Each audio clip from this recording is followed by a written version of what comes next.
अजीज़ान मिल्लत इस्लामिया,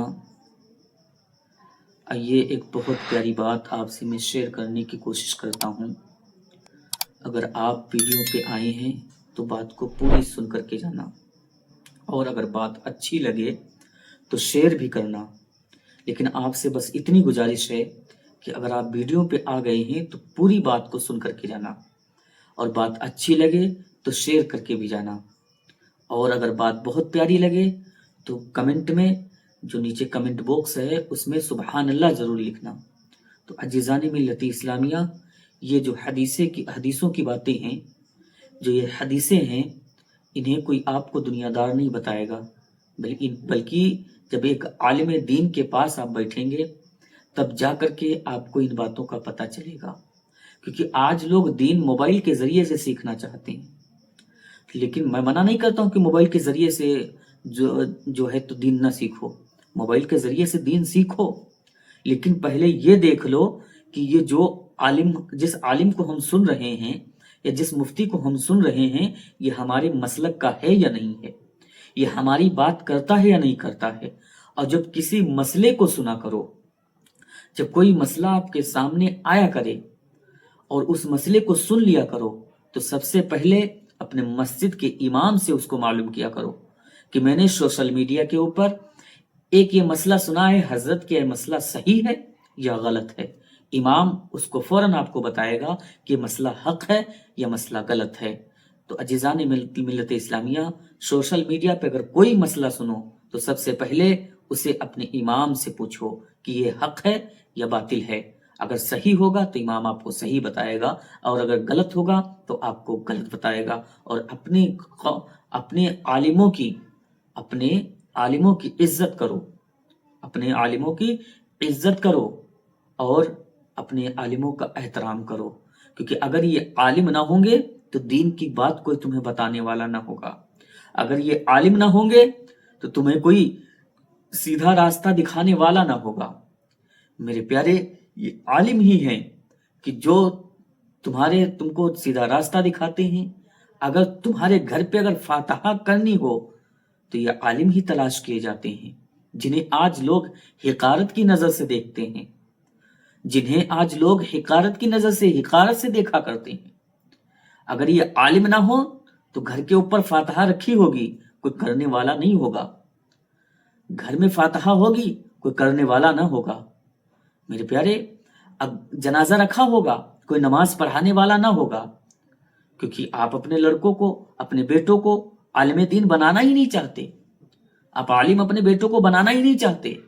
और जब आप अपने बेटों को आलिम नहीं बनाएंगे तो बाप का जनाजा रखा होगा और बेटा इंतजार कर रहा होगा कि कोई मौलवी आ जाए और मेरे बाप का जनाजा पढ़ा दे। तो मेरे प्यारे, आलिमों की इज्जत करो और अपने बेटों को अगर सबसे पहले दीन का आलिम बनाओ, सबसे पहले कुरान का हाफिज बनाओ, सबसे पहले उसे दीन सिखाओ, इस्लाम सिखाओ, उसके बाद में कुछ और पढ़ाओ। क्योंकि जब आप दुनिया से जाएंगे तो आखिरत की तैयारी करके जाओ। मेरे प्यारे, आका फरमाते हैं कि मरने के बाद बंदे के पास कोई अमल नहीं रहेगा, लेकिन अगर वो नेक स्वाले औलाद दुनिया में छोड़ गया है तो अल्लाह उसके जरिए से उसको सवाब पहुंचाता रहेगा। अब नेक स्वाले औलाद कौन होती है? नेक स्वाले औलाद कौन है? यही है कि हमने अपने किसी बेटे को हाफिज कुरान या आलिम दीन या मुफ्ती बना करके दुनिया से चले गए। अब जब वो कुरान की तिलावत करेगा तो अल्लाह उसका अजर तुम्हें भी अता फरमाएगा। तो अपने आलिमों की इज्जत करो, अपने आलिमों का अदब करो, एहतराम करो। मेरे प्यारे, आज लोग इमाम को नौकर समझते हैं। आज लोग इमाम को अपना नौकर समझते हैं कि हाँ ये मेरा नौकर है, मेरा गुलाम है। लेकिन मेरे प्यारे, इमाम किसी का गुलाम नहीं होता है। इमाम अगर गुलाम है तो सिर्फ खुदा और उसके रसूल का गुलाम है, और किसी का गुलाम नहीं होता है। लेकिन आज की कौम इमाम को गुलाम समझ रही है, इमाम को कहती है ये मेरा गुलाम है। मेरे प्यारे, लोग जब मस्जिद में जाते हैं नमाज के लिए तो कहते हैं हम पीछे इस इमाम के, नियत करते हैं पीछे इस इमाम के। लेकिन मेरे प्यारे, जब वही मुक्तदी बाहर निकलता है तो वह मस्जिद में कहता पीछे इस इमाम के, और जब बाहर निकलता है तो वही इमाम के पीछे ही पड़ जाता है। कहा मैंने कहा इस पीछे इमाम के, تو اب میں اس امام کے پیچھے ہی پڑ جاؤں گا. اب امام کی خامیاں تلاش کرنا شروع کر دیتا ہے. امام میں غلطیاں کیا ہیں، امام میں خامیاں کیا ہیں، وہ خامیاں تلاش کرتا ہے. میرے پیارے، اپنے اماموں کی عزت کرو. یہ وہ امام ہیں جو تم کو 5 وقتہ نماز پڑھاتے ہیں. یہ وہ امام ہیں جو تمہاری مسجدوں میں اذان دیتے ہیں. اگر امام نہ ہو تو تمہاری مسجدوں میں اذان نہیں ہو سکتی. اگر امام نہ ہو تو میرے پیارے سارے لوگ کھڑے ہوں گے لیکن مصلی پہ کوئی کھڑا نہیں ہو سکتا. اور جو تھوڑا جانکار ہوگا، جو مصلی پہ کھڑا ہونے والا ہوگا، وہ سب سے پیچھے ہو جائے گا کہ کہیں ایسا نہ ہو مجھ سے کہہ دیا جائے مصلی پہ کھڑا ہو جاؤ، مصلی پہ کھڑے ہو جاؤ. تو اپنے اماموں کی عزت کرو.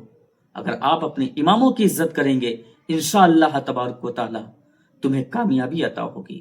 تو اپنے امام کی عزت کرو، اپنے امام کا احترام کرو، اپنے امام کو زیادہ سے زیادہ نوازنے کی کوشش کیا کرو.